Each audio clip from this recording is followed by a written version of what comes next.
Kita akan memulai. Sebetulnya kan Anda sudah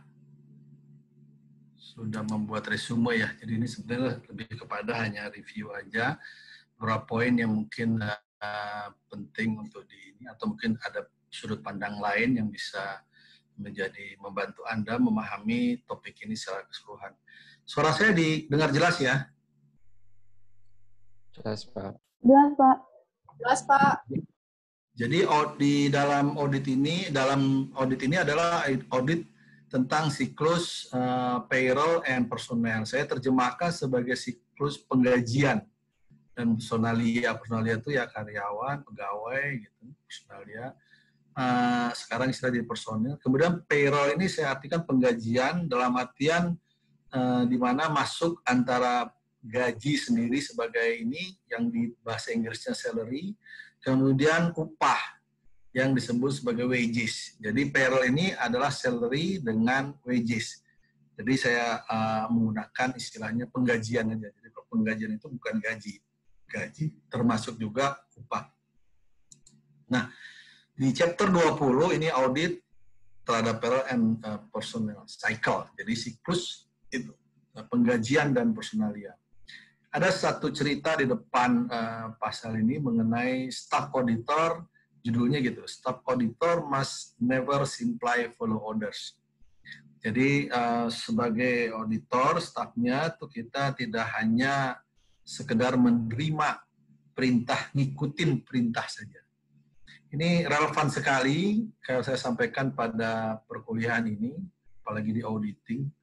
Anda nanti itu menjadi, Anda tuh sekolah memang karena dibutuhkan negara. Jadi Anda tuh, kalian semua sudah ada tempatnya.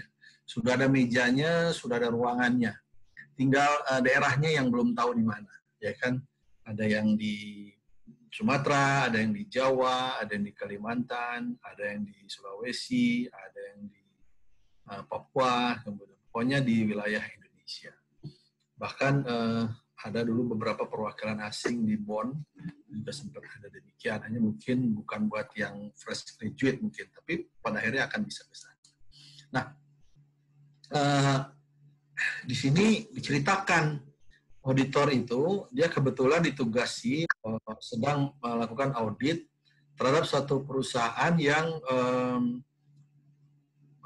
pekerjaannya itu beberapa proyek-proyek itu ada yang masih ongoing proses.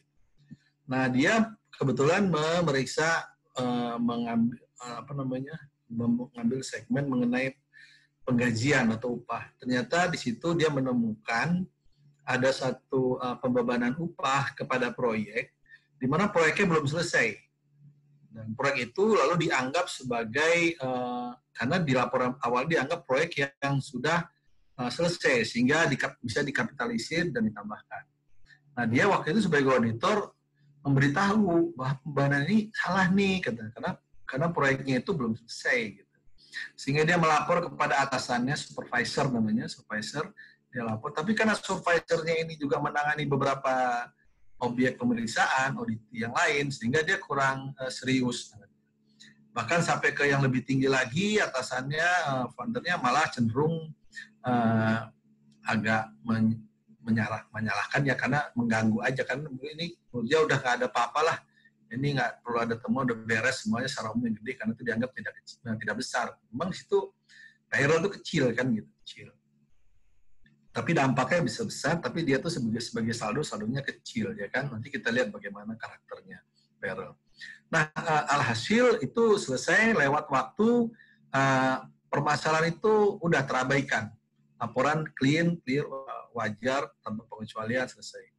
Di Amerika itu ada Stock Exchange Commission, seperti kayak kita di Bursa Efek Jakarta, bukan Bursa Efek, OJK, Otoritas Jasa Keuangan. Nah itu dia SEC itu mengawasi perusahaan publik yang go public. Nah ini perusahaan karena go public sekali waktu diperiksa. Mereka intensif diperiksa, ketemulah permasalahan ini. Walhasil terbukti bahwa ini ada kelalaian. Kantor akuntan publiknya kemudian disuspend, dikeluarkan dari daftar SEC, jadi tidak boleh lagi melakukan pemeriksaan kepada perusahaan publik. Perusahaan publiknya juga gitu, dikenakan denda dua-duanya. Nah bedanya kalau di Amerika itu kalau kena denda, disuspend kena denda suruh bayar gitu, nggak cuma dihukum aja. Kalau kita kan dihukum udah nggak pakai bayar, ini disuruh bayar kepada negara. Nah yang kedua ternyata karena di sana di Indonesia juga begitu sih, semua auditor independen kantor akuntan publik itu untuk memeriksa perusahaan publik harus terdaftar di OJK. Ini pun begitu, jadi dikeluarkan. Di sini apa yang pesan yang bisa kita dapatkan, inilah di situ terungkap akhirnya si auditor tadi menyesali, dan sayang kenapa saya nggak ini. Tapi apa sih yang kita lihat gitu dari situ? Dari situ ada dua hal yang menyangkut auditor sendiri, ataupun yang kedua yang menyangkut dengan masalahnya secara besar. Masalah secara besar itu artinya gini, bagaimanapun kita bekerja harus mengikuti mutu dan standar yang ada. Karena kita nggak tahu, wah ini sekarang orangnya nggak benar, udah pada zaman ini nggak ada. Yang bilang zaman itu silakan aja. Ketidakbenaran atau ketidakbaikan itu nggak lama, nggak langgeng. Kalaupun dia berkuasa itu tidak. Artinya semua penyimpangan, semua ketidakbenaran itu pada akhirnya nanti akan terungkap. Pada akhirnya akan merugikan orang yang melakukan perbuatan. Nah itu oleh karena itu bagi saran kita melihat kepada si auditor harusnya, lalu bagi dia bagaimana nih? Harusnya dia saat itu mengambil sikap bagaimana? Kan dia nggak tahu, dia ngikut di bawah semua nggak bisa. Nanti Anda juga akan seperti itu kira-kira. Anda nanti akan menjadi staf baru di kantor Anda, di tempat Anda bekerja. Mungkin ya, kita nggak tahu, lingkungannya masih belum baik. Walaupun ke depan Kementerian Keuangan itu, walaupun upaya perbaikan dari Kementerian Keuangan selalu tinggi. Sanksi dan ini promosi juga diikat. Jadi kalau orang yang kena kasus tidak akan ini, itu sudah baik. Gitu. Bahkan remunerasi kita sebagai penggantinya, jadi suruh kerja jujur, tapi diberikan kompensasi yang memadai. Bahkan terkenal di kalangan semua pegawai negeri atau ASN sekarang namanya, bahwa kalau gaji pegawai Kementerian Keuangan itu lebih tinggi. Bukan gaji ya, penerimaan penghasilannya. Karena di samping gaji ada tunjangan kinerja yang besar, yang remunerasi besar. Itu, dan memang betul, cita-cita Bu Sri Mulyani itu kan adalah ingin dia ASN-nya itu decent itu berwibawa. Jadi tidak ngelomprot, yang untuk berwibawa itu kan dia harus dimodalin. Namun bisa saja karena satu dan lain hal orang itu tetap aja berlaku perbuatan tidak baik. Dan itu misalnya Anda masuk sebagai orang baru, Anda lalu, aduh, kok lingkungan kayak begini ya? Saya sarankan, saya mungkin mengingatkan kepada Anda sebagai orang yang udah pengalaman, udah lewat, saya kurva udah turun. Tetaplah Anda memelihara integritas Anda. Karena disitulah yang akan menjamin kesinambungan hidup Anda. Ya kan? Karena kalau integritas itu nomor satu. Orang pinter banyak bisa. Gitu. Di sini, di STAN ini makanya ya saya ditargetkan supaya ini lulus. Tapi kalau memang ya nggak bisa, ya nggak lulus. Nggak bisa itu kenapa? Karena bodoh sekali, nggak mungkin. Karena integritas bermasalah. Gitu kan? Anda tahu yang pertama kalau ujian, itu nyontek kan 01 di depan. Di semester lain, sekarang kan udah mulai online. Kalau kan, kalau apabila ini ketahuan mencontek ini, Anda akan dikeluarkan. Iya, karena Anda melanggar satu yang dibanggakan dari pekerjaan ini, itu integritas. Kalau pintar sudah dapat kita. Kan Anda di ujian nih, ada 39 mahasiswa di sini. Jangan-jangan Anda tuh dari 39 SMA dulu, atau SMU, atau 20-an lah barangkali. Itu mungkin rankingnya 1, 2 semuanya. Jagoan semua. Katakanlah ekstrimnya, 39 mahasiswa ini semua ranking 1 di SMU-nya masing-masing atau SMA-nya masing-masing. Begitu masuk ke sini kan nggak mungkin semua nomor 1. Harus ada yang nomor 39, harus ada nomor 20. Tapi artinya apa? Yang diperoleh sumber daya oleh STAN, PKSR, itu adalah orang-orang yang sudah pinter. Gigo. Go in, go out. kalau garbage in, garbage out. Nah, kita sudah dapat gold in, tentu kita gold out-nya juga akan dapat. Nah, separuh gold itu kan udah kita dapat dengan orang yang pintar. Tinggal separuh gold yang keluar itu yang kita dapat, yaitu penuh integritas. Jadi kalau Anda bisa menjaga integritas, Anda menjadi gold yang sempurna, yang seperti yang diharapkan. Lalu akan ada ngomong, Bapak ngomongnya sih gampang katanya. Semua orang di kantor saya udah kayak begitu. Saya bagaimana? Nah, kalau sudah kayak begini, Anda jangan terus, udahlah saya ikut-ikut. Jangan ikut-ikut.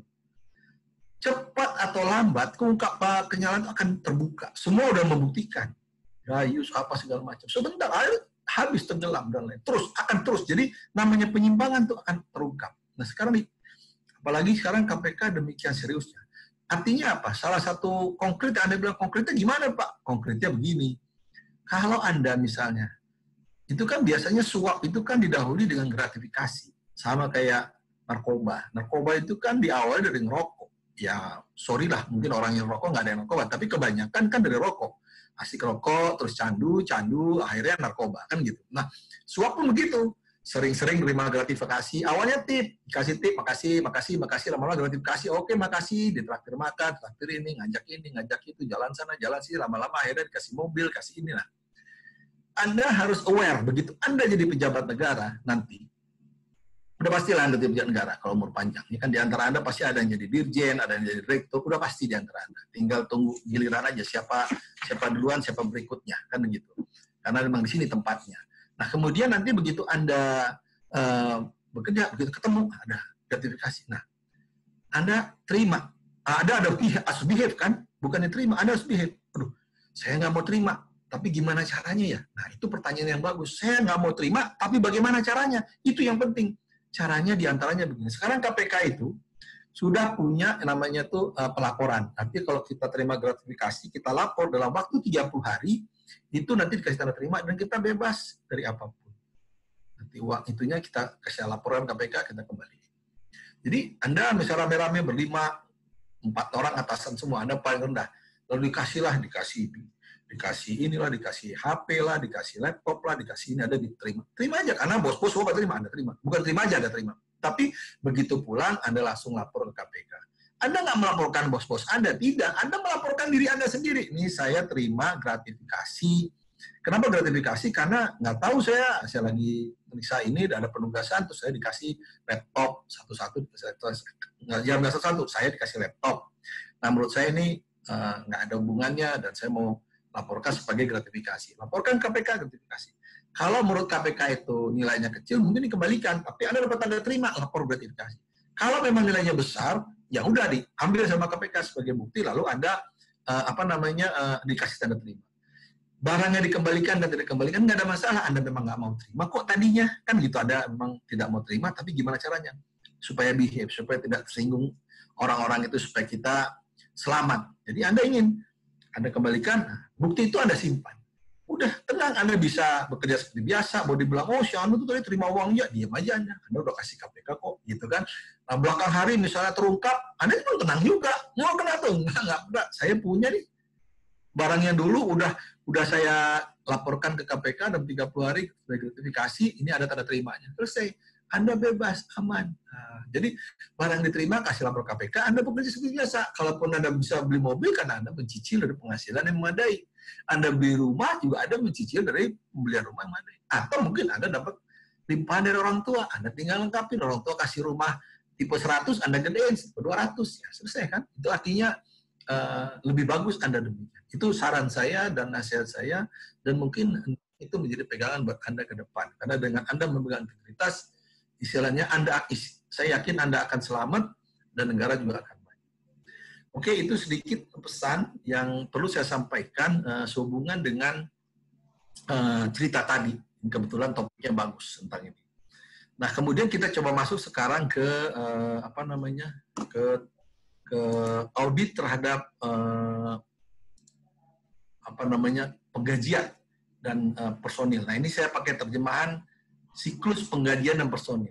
Apa yang membedakannya siklus ini dengan siklus-siklus yang lainnya? Ya kan? Itu pertama, hanya mengandung satu kelas transaksi.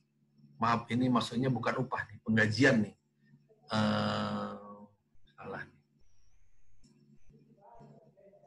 Udah, pokoknya ini penggajian nih maksud saya, bukan upah ya.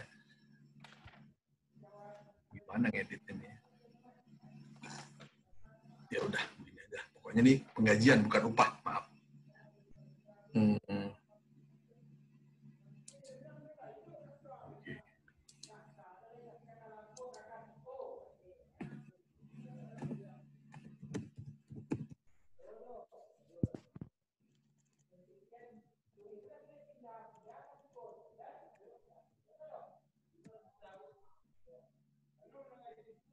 Ya, jadi ini penggajian. Ini bukan upah ya.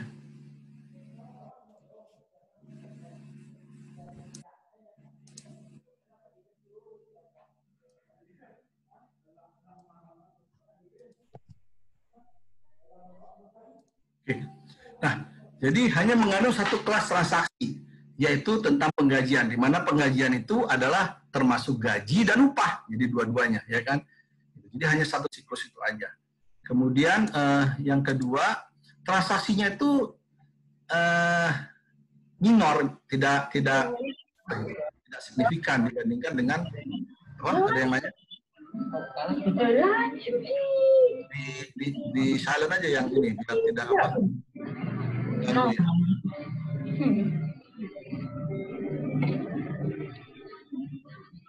Oke. Kita lanjut lagi. Kemana?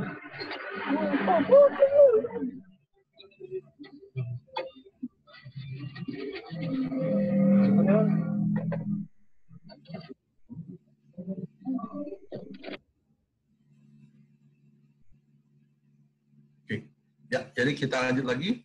Nah, transaksinya itu sangat tidak signifikan dibandingkan dengan akun neraca yang lain. Jadi kecil-kecil gitu, minor kan. Kemudian pengendalian atas upah itu sangat efektif. Jadi yang di atas nomor 2 transaksinya itu tidak signifikan, namun pengendaliannya on the other hand itu efektif sekali gitu. Jadi sangat kuat gitu.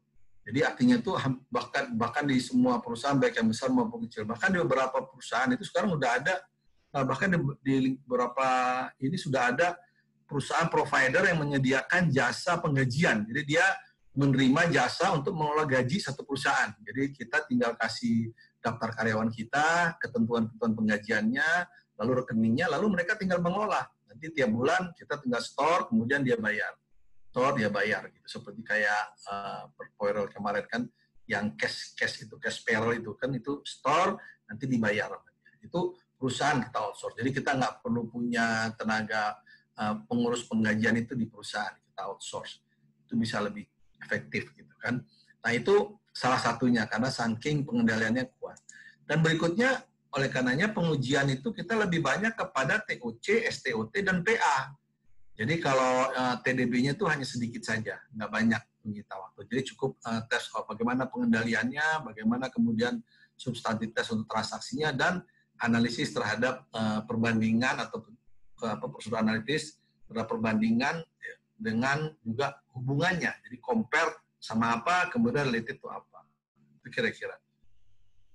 Nah, kita coba lihat, setelah kita lihat perbedaan dari siklus ini, kita lihat bagaimana transaksi dan akun-akun yang ada di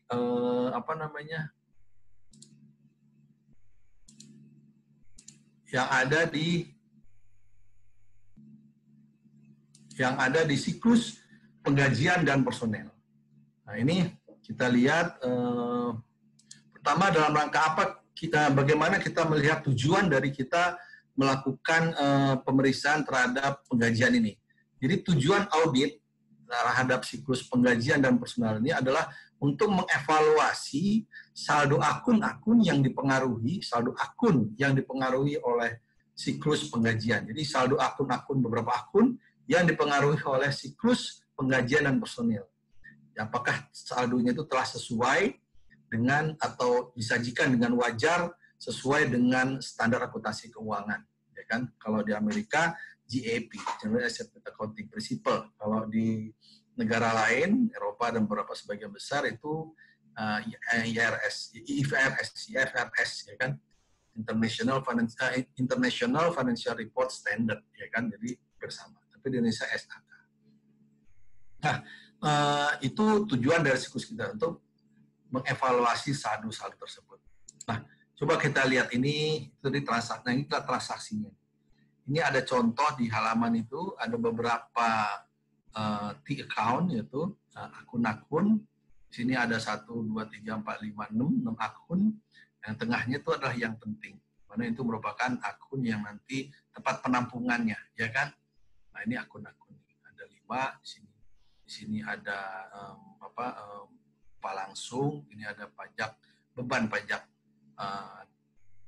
penghasilan karyawan PPh 21, gitu kan, kalau kita. Nah, ini nanti saya coba terjemahan dalam bahasa Indonesia supaya memudahkan. Nah, jadi akun, yaitu akun-akun utang dan akun utang gaji dan akun utang upah, itu umumnya hanya digunakan di akhir tahun. Itu memisahkan mana yang menjadi beban tahun ini dan mana yang menjadi beban tahun depan. Jadi jangan sampai ada yang tahun ini pindahin ke tahun depan, dan tahun depan ditarik ke tahun itu. Jadi kita harus pas, cut off, ya. Jadi pendekatan yang cut off untuk memastikan pisah batas itu istilahnya. Nah ini ada beberapa, ada 6 ya, 6 account. Yang tengah ini, merahnya kelihatan ya? Kelihatan, Pak. Kelihatan, Pak. Oke, bagus. Nah, ini yang tengah ini tempat penampungan, ya kan? Account yang menampung, nah di sini yang sebelah kanan ini utang timbul, yang kiri utang berkurang. Ini kan utang semua nih, perkiraan utang. Penampungan tadi dibilang utang tadi, timbul pada akhir tahun yang tengah ini. Nah, ini kita lihat bagaimana mekanisme ini jalan, ya kan? Yang pertama, beban tenaga kerja, ini nih, direct labor. Beban tenaga kerja, beban karyawan, beban pegawai, sama itu. Dicatat dengan ayat jurnal penyesuaian pada akhir tahun. Sebesar yang dibebankan, bukan sebesar yang dibayar. Jadi di sini dicatat berapa sih total dari beban karyawan selama periode tertentu, pada akhir tahun tersebut. Totalnya berapa? Sekian, dicatat di sini. Jadi dari sini karena ini beban, jadi sudah diakui, ya kan? Diakui beban debit, lalu kreditnya apa? Kreditnya utang, ya kan? Utang ini pengertiannya yang harus dibayar. Bukan utang dalam pengertian yang kemarin kita bahas. Kalau kemarin yang kita bahas, utang adalah sebagai sumber dana.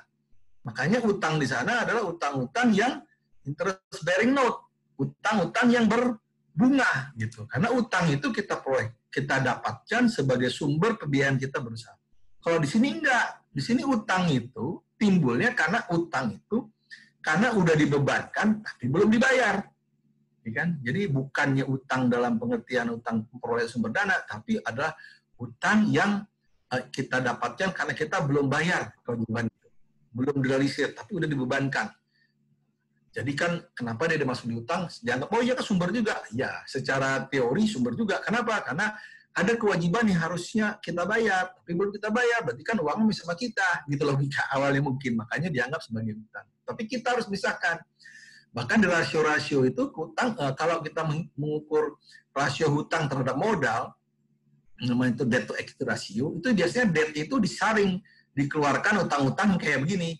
Jadi utang yang ada itu utang yang betul-betul interest bearing note, utang-utang yang berbunga, utang-utang yang diperoleh untuk menambah sumber pembiayaan, itu baru dibandingkan. Dan berapa angkanya, nanti itu dibandingkan dengan modal. Baru nanti keluar debt to equity ratio atau DER, itulah kira-kira. Nah, lalu yang kedua itu kan tadi pembebanannya. Yang ketiga adalah, nah ini, lihat pembebanan yang kuning, ya kan? Anda lihat, jadi di sini biaya tenaga kerja pada ini. Demikian juga dengan pajak.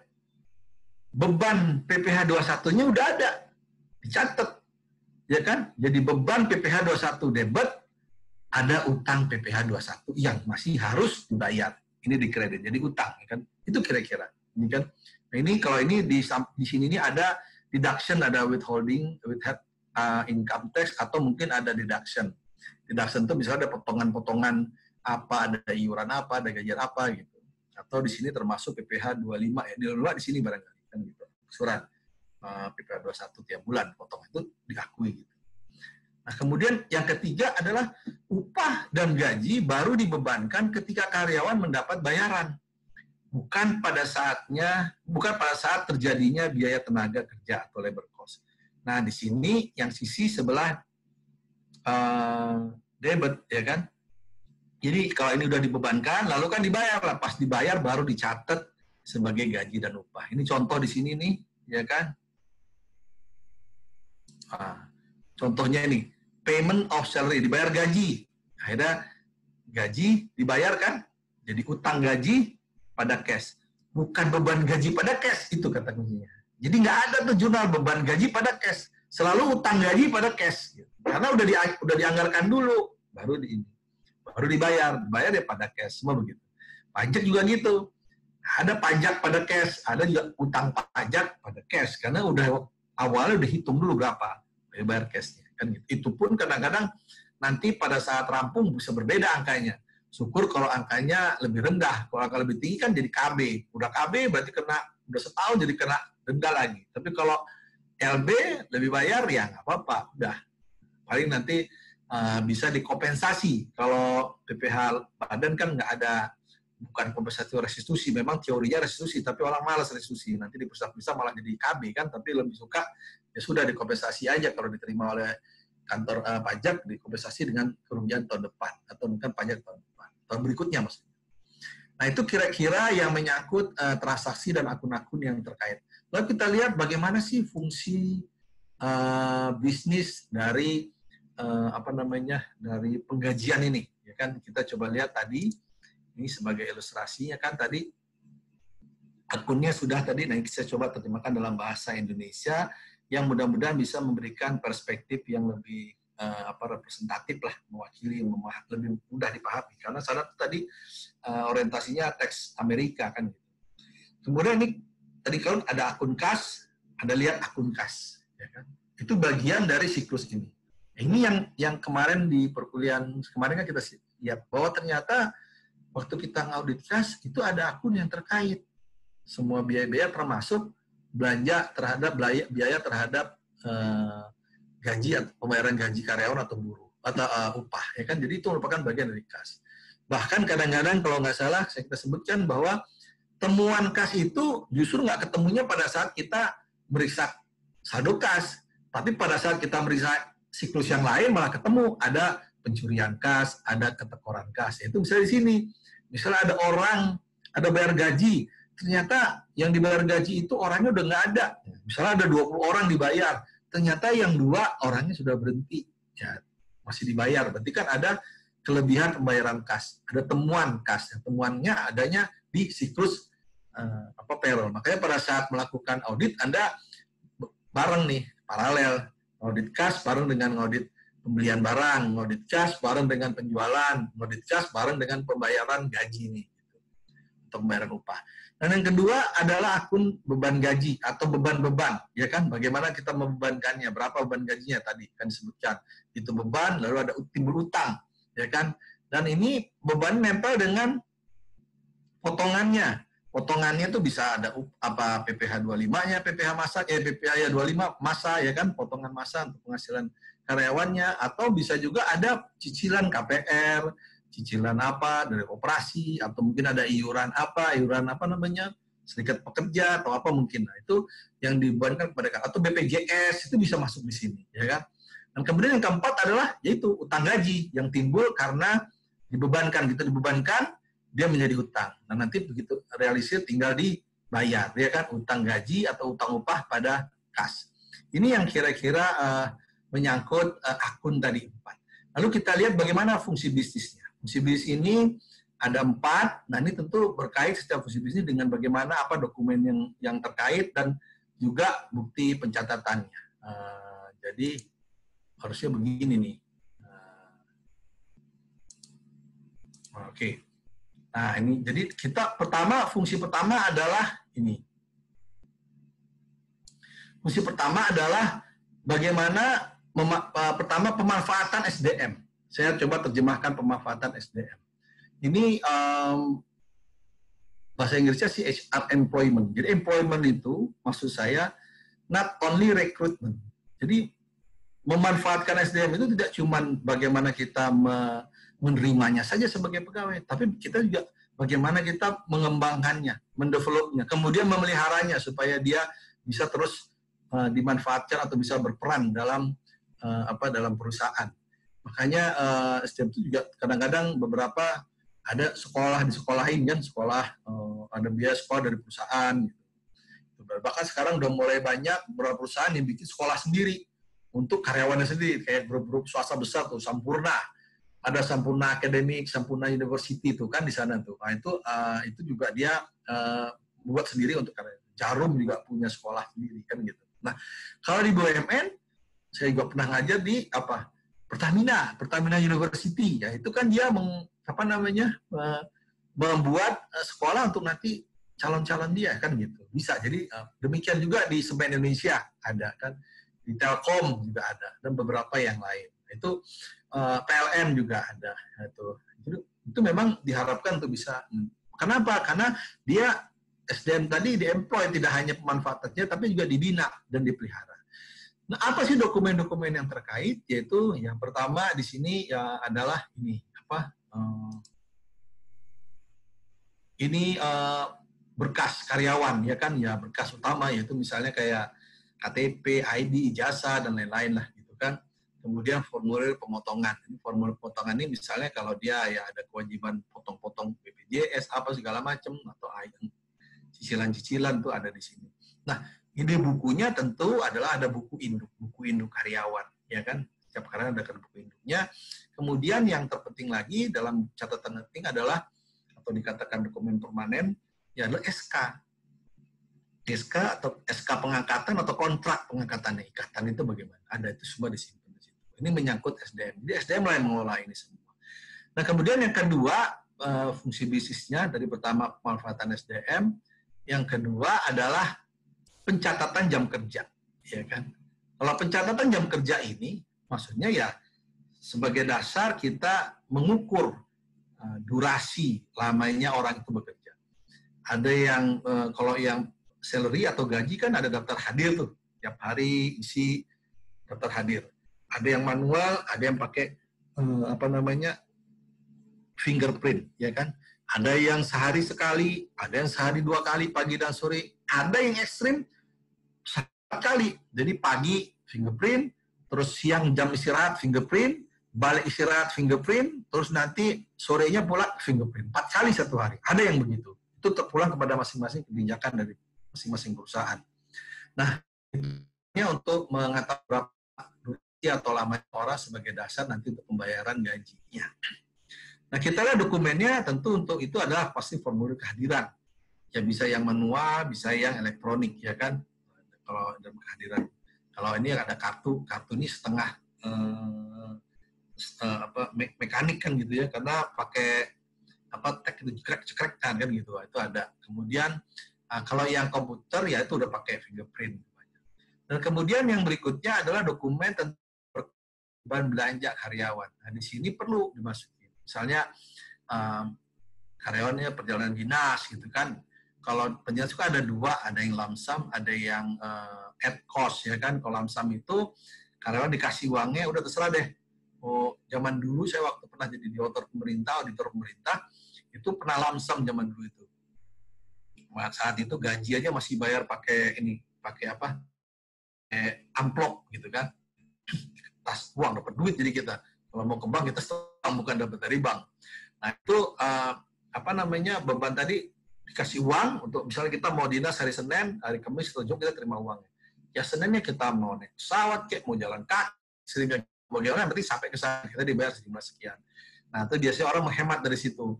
Karena misalnya tiket kan Garuda ukurannya waktu itu. Nanti kita pakai naik bukan Garuda, dulu ada Mandala, ada Pati, apalah yang lebih murah, lalu sisanya. Demikian juga nanti hotel dan lain-lain. Mungkin hotelnya kelasnya kelas 1, kita gunakan yang kelas 2, dan kita dapat kelebihan.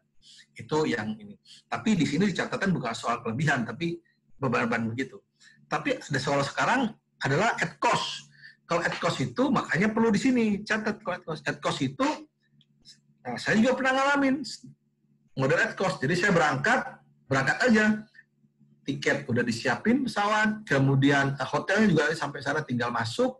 Jadi kita nggak keluar. Nah, di situ perlu catatan di sini.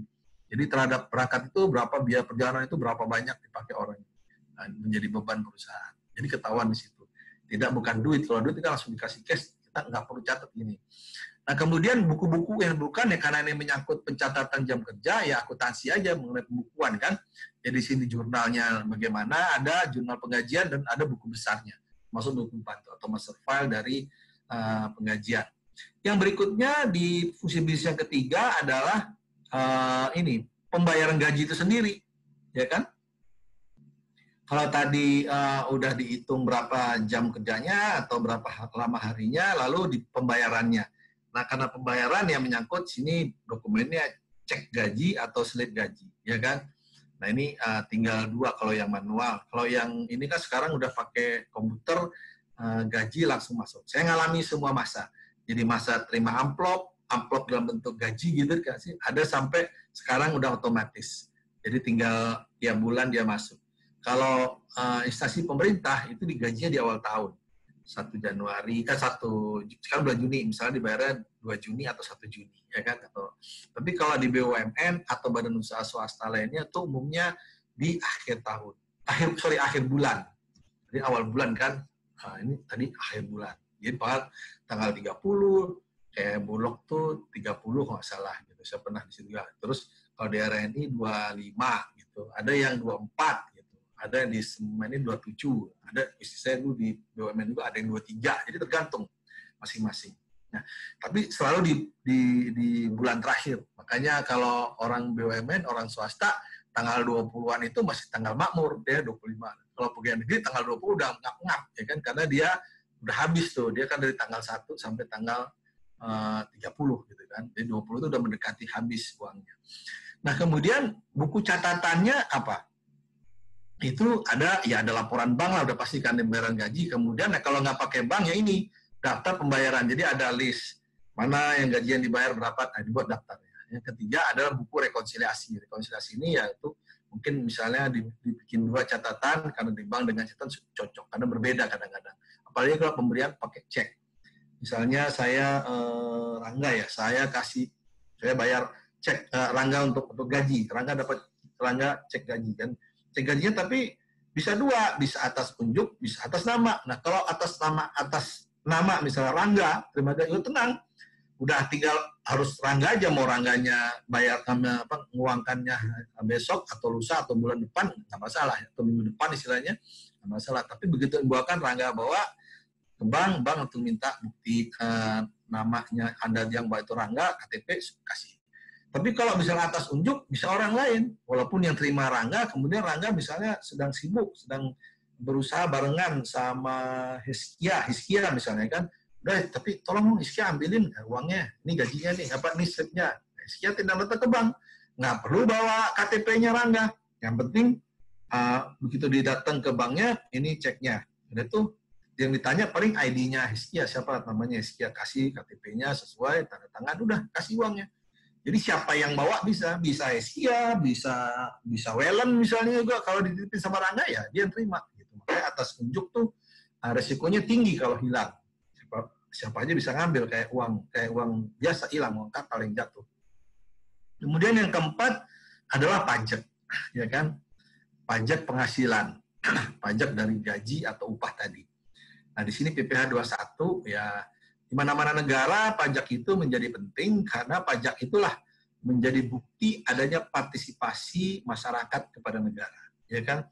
Jadi pajak itu jangan dilihat sebagai beban kepada karyawan, kepada manusia, kepada rakyat, tapi adalah bukti partisipasi. Itu di negara yang makin maju akan semakin kerasa. Semakin besar partisipasi masyarakat di dalam pajak, semakin besar kontribusi masyarakat kepada pembiayaan negara. Negaranya, makanya kadang-kadang dibilang negara semakin demokrasi kalau pajaknya meningkat karena sebagai demokrasi.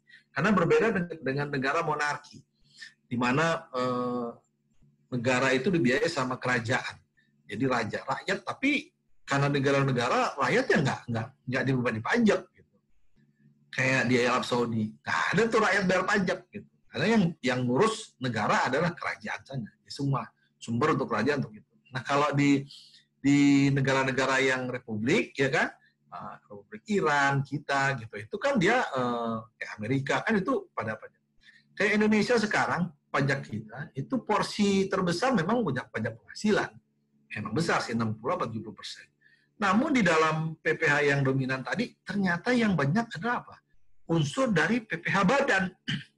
Artinya pajak penghasilan kita itu masih didukung oleh, didominasi oleh PPh badan. Jadi bukan kepada PPh perorangan. Harusnya tuh porsinya dinaikkan.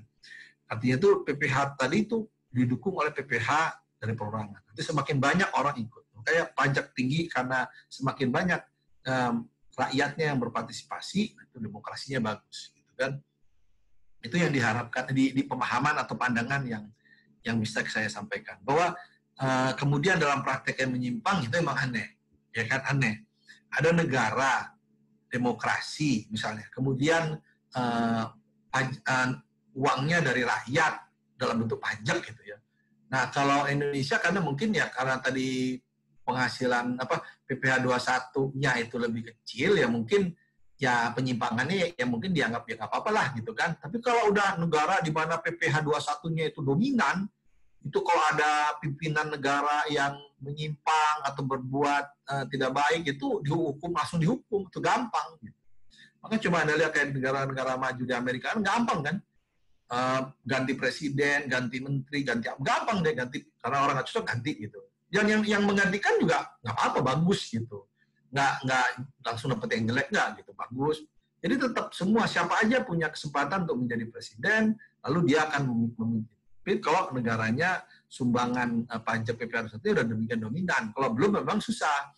Karena peran-perannya belum 100%, belum didominasi oleh partisipasi rakyat. Jadi demokrasi itu masih belum berjalan. Masih agak otoriter-otoriter. Agak in between lah, di tengah-tengah gitu. Nah itu kalau balik ke pajak tadi, kita lihat bukti pendukungnya. Yaitu tentu ya bukti potong ya.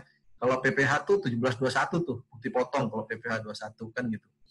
Kemudian juga ya tentu untuk buku ada laporannya ya kan, SPT masa, SPT juga yang tahunan 21 juga bisa, walaupun itu menjadi kewajiban individu masing-masing karyawan. Namun dalam praktek kadang-kadang kalau kayak direksi, komisaris suka dibantu juga diisiin kan dan dilengkapi, karena ada kewajiban di situ kalau nggak salah klausul bahwa perusahaan akan menanggung pajaknya.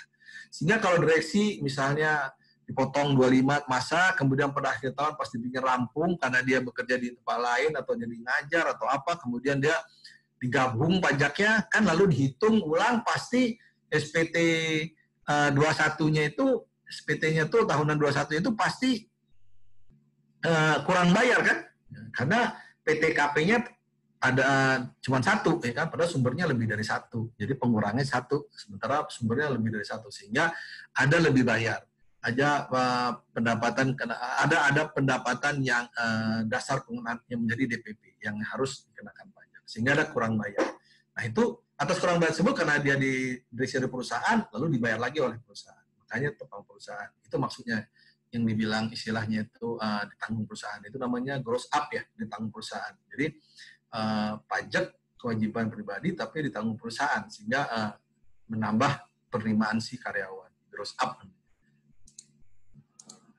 Oke. Kemudian kita lihat dengan kita memahami fungsi ini, tadi kita sudah lihat bahwa penekanan kita adalah kepada TOC, SPOC, pengendalian. Lalu kita harus mengenali bagaimana sekarang pengendalian di dalam siklus penggajian. Kita lihat. Untuk memahami ini kita kenali dulu tujuannya. Tujuan dari pengendalian intern dalam penggajian adalah satu, yaitu mengelola kas yang dikeluarkan. Karena gaji itu kan sumbernya kan kas uang. Bagaimana tujuannya pengendalian itu supaya kas yang dikeluarkan itu bisa optimum untuk penggajian. Ya kan, jangan sampai gaji dikeluarkan untuk orang yang sudah tidak ada atau orang yang tidak aktif bekerja. Ya kan, misalnya orang udah berhenti dikasih, atau lembur bayar 10 jam untuk seorang, pada orang itu bekerja cuma 2 jam. Nah, itu tidak diinginkan. Itu bagaimana mengendalikannya. Nah, kemudian yang kedua adalah meminimalisir keluhan karyawan. Ini meminimalisir ya, bukan menekan keluhan. Kalau menekan keluhan itu konotasinya paksa, jadi karyawan suruh terima aja padanya. Padahal enggak. Ini maksudnya adalah take and give. Artinya itu karyawan otomatis, di kontrak janjinya dibayar 10 juta. Terus pas realisasi kok cuma 8 juta nih. Kenapa kurang 2 juta nih? Nah, itu harus bisa dijelaskan. Ini kenapa ada pemotongan nih atau ada apa? Atau bagaimana? Atau kayak tadi pajak, ini naik Pak, ini karena gross up. Karena nanti kan jadi pajak juga ini misalnya. Oh ya sudah dijelaskan.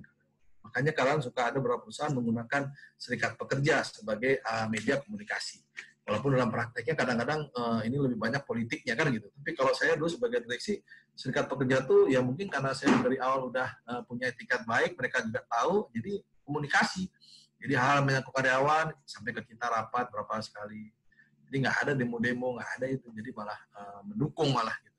Karena tahu, saya meyakinkan Anda bekerja itu untuk Anda bekerja untuk supaya perusahaan bagus untuk Anda, untuk kita, saya bilang gitu kan.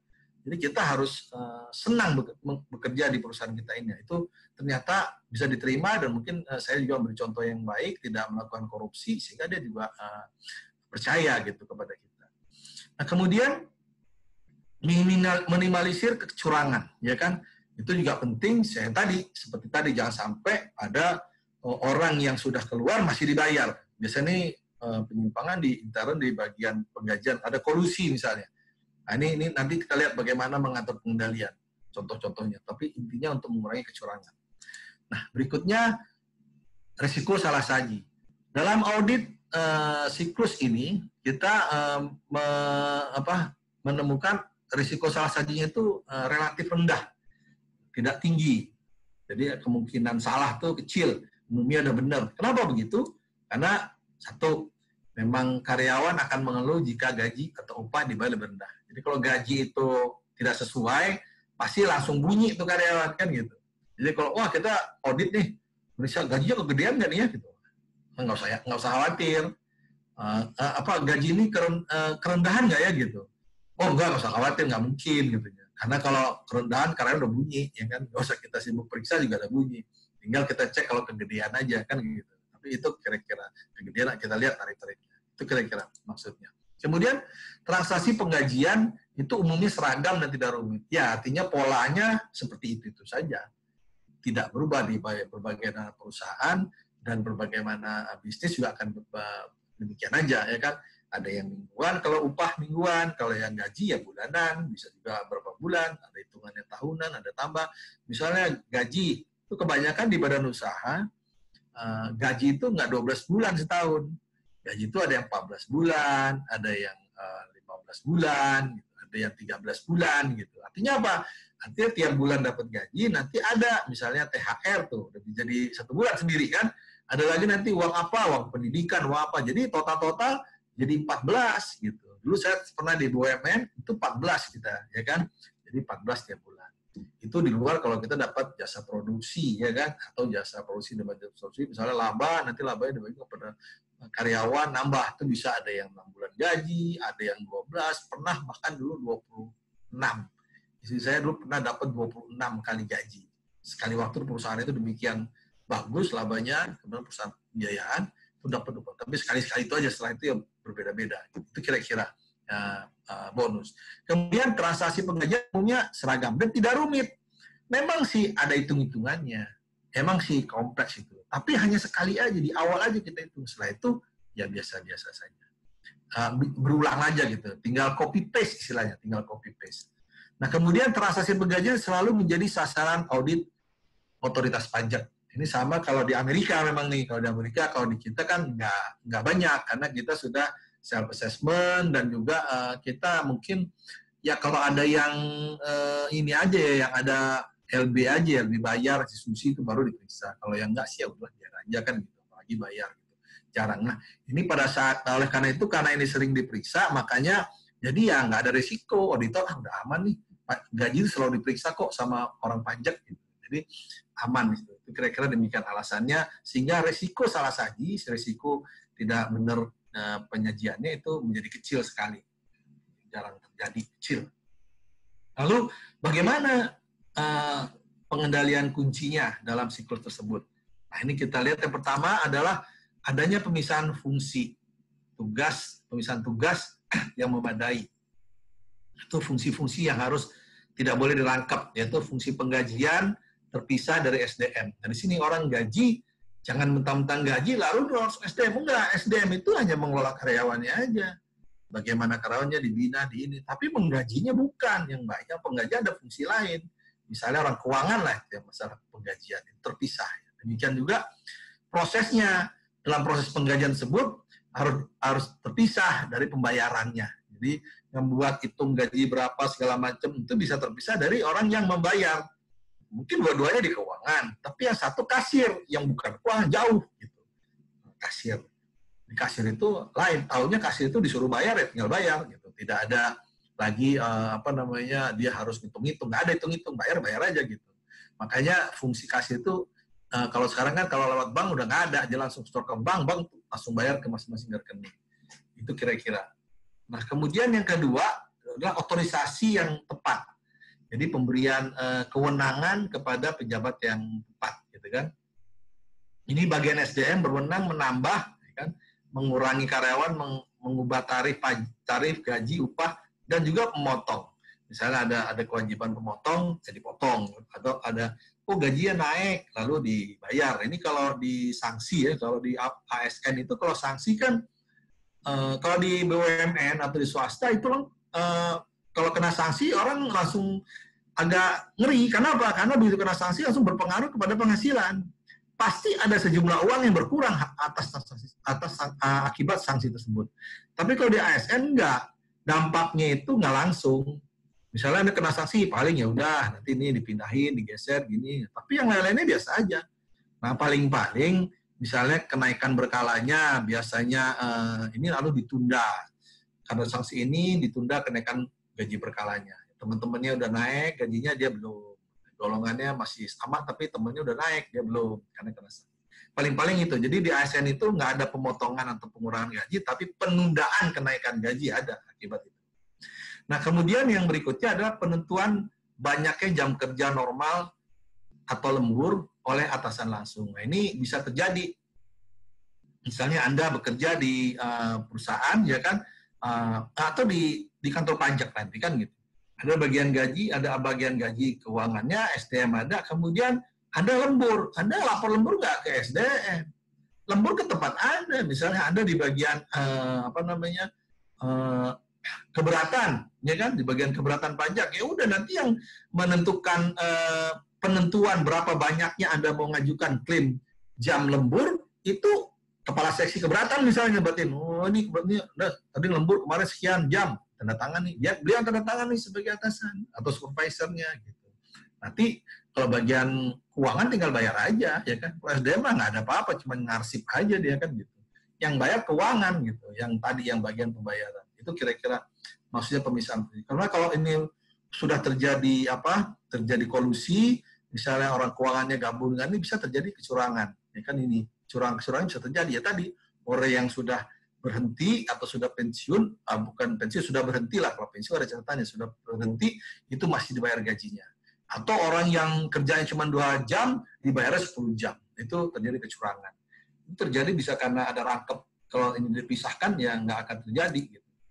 Kemudian yang terpenting untuk kunci itu ada kelengkapan dokumentasi dan pencatatan tentu ya. Ini dokumentasi harus lengkap, apa-apa semua ada dokumennya lengkap, makanya menjadi pengendali kunci yang penting dalam siklus. Kemudian pengendalian fisik juga, khususnya untuk cek gaji dan catatan. Jadi catatannya sampai hilang, makanya dokumen-dokumen SDM itu kan selalu disimpan, diarsip dengan baik, ya kan? Catatan ini, buku-buku tentang data-data karyawan simpan dengan baik. Administrasi kemudian juga cek gajinya gitu ya, jangan sampai keleleran. Jadi apalagi kalau ceknya atas unjuk tadi, ya kan? Atas unjuk dikasih kerangka, tapi bukan atas nama. Kalau atas nama mah aman. Kerangka orang mau ngambil mengaku rangga kan, tinggal membuktikan bahwa dirinya rangga gitu. Nah kalau dia nggak punya KTP rangga kan nggak bisa gitu kan. Tapi kalau atas unjuk siapa aja bisa yang dapat itu kan gitu. Tinggal dia memberikan bukti diri kepada bank tempat cek itu dicairkan. Nah kemudian yang terakhir adalah bukan terakhir, itu verifikasi independen. Ini adalah verifikasi di dalam satu proses yang berjalan. Jadi 2 orang itu saling cek. check and balance atas hitung-hitungannya. Ini satu ngitung, kemudian satu mereviewnya. Udah benar apa enggak? Udah benar, gitu kan.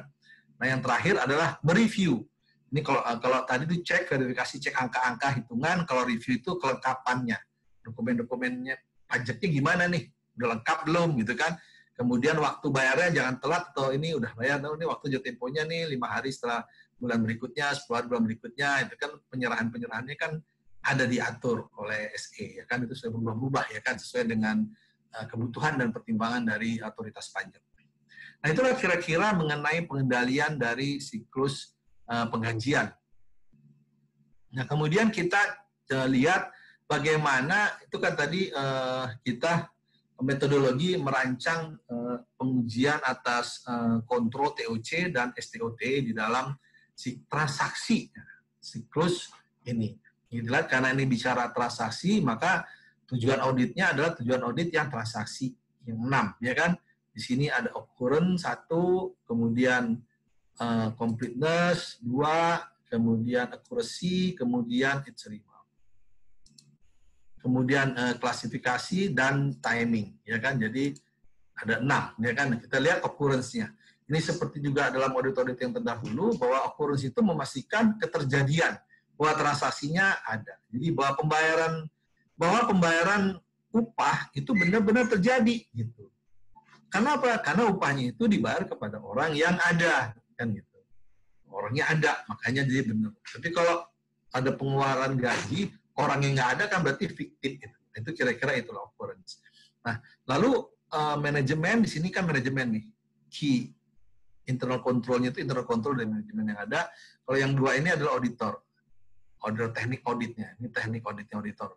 Nah, yang dari manajemen karena dia ada atau kliennya ada, kontrolnya apa? Dia bilang, oh ini Pak, setiap employment is authorized. Jadi perekrutan orang itu, pembebanan itu ada disetujui, ada approval.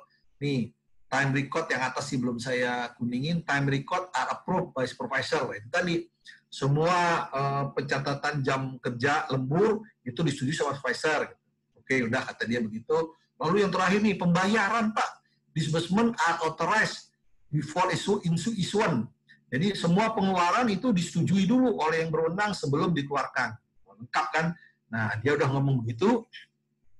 Lalu kita sebagai auditor ngecek.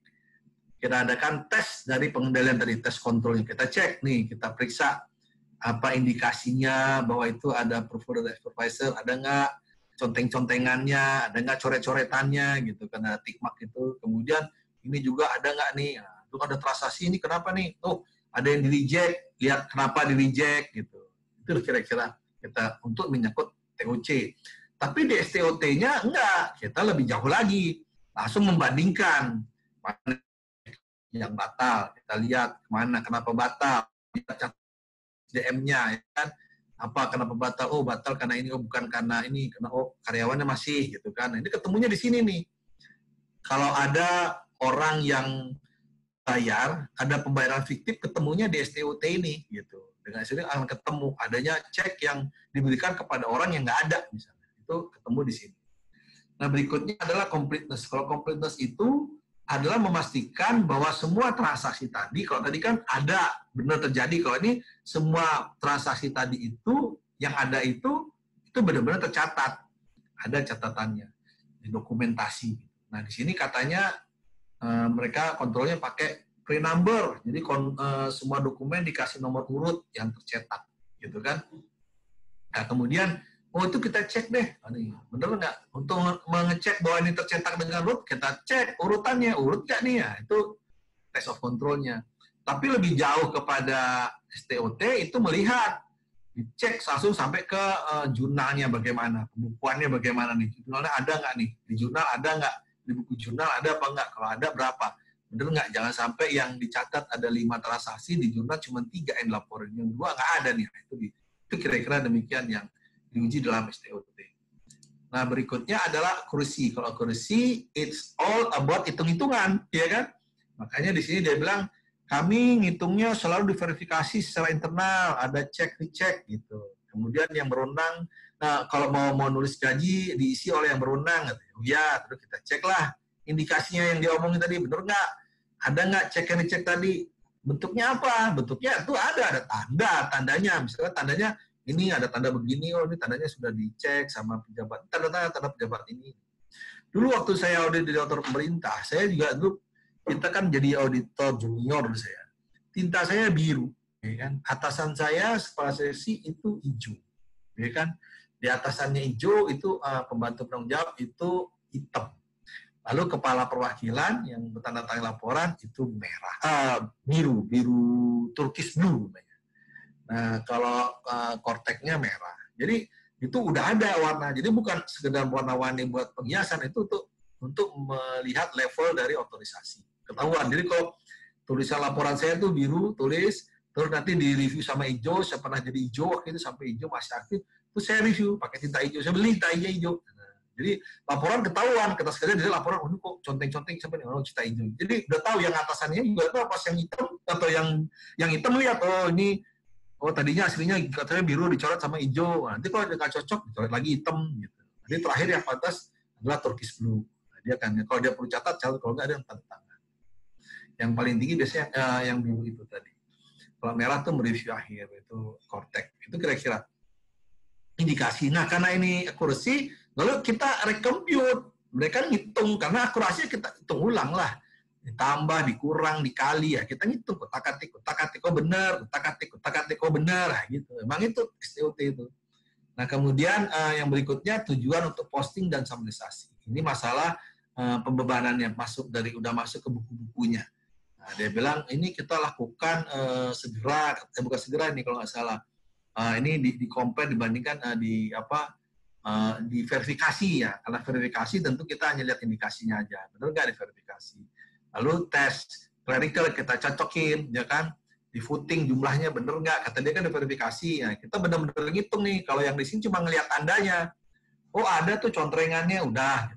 Kalau di sini contrengannya ada, yang ada contrengan itu kita hitung juga. Kita coba menghitung ulang, kita melakukan tindakan menghitung sama seperti, bukan menghitung, mengerjakan seperti yang dilakukan di sini. Jadi kita yakin, oh ini sudah benar gitu. Tapi dengan sampel base ya, jadi ada samplingnya, nggak semuanya, kalau nggak kelamaan nanti kan. Nah berikutnya adalah klasifikasi, ini penting juga untuk memisahkan, ya kan, mana yang beban yang sesuai dengan beban penggajian, mana yang bukan. Jangan-jangan itu ini indikasinya, karena diverifikasi, indikasinya dilihat, kemudian kita hitung, lihat, cek ke prosedur manualnya, mana saja yang menjadi beban transaksi penggajian, mana yang enggak, ada aturannya bagaimana, itu kira-kira. Kemudian timing ini adalah untuk pencatatan pada periode yang tepat, cut off, ya kan. Nah, itu kira-kira kalau di saldo cut off. Kalau ini timing, ya kan. Nah, ini dilihat. Ternyata kata mereka prosedurnya itu setiap transaksi dicatat segera setelah gaji dibayar, gitu. Kata dia begitu. Lalu kita lihat, dia bilang begitu. Apa betul begitu? Apa yang membuat dia begitu? Oh ada prosedurnya. Kita lihat di prosedurnya. Oh benar di prosedurnya ngomongnya begitu. Berarti dilaksanakan. Kita lihatlah indikasinya. Benar nggak tuh verifikasinya? Ada tanda-tanda nggak benar?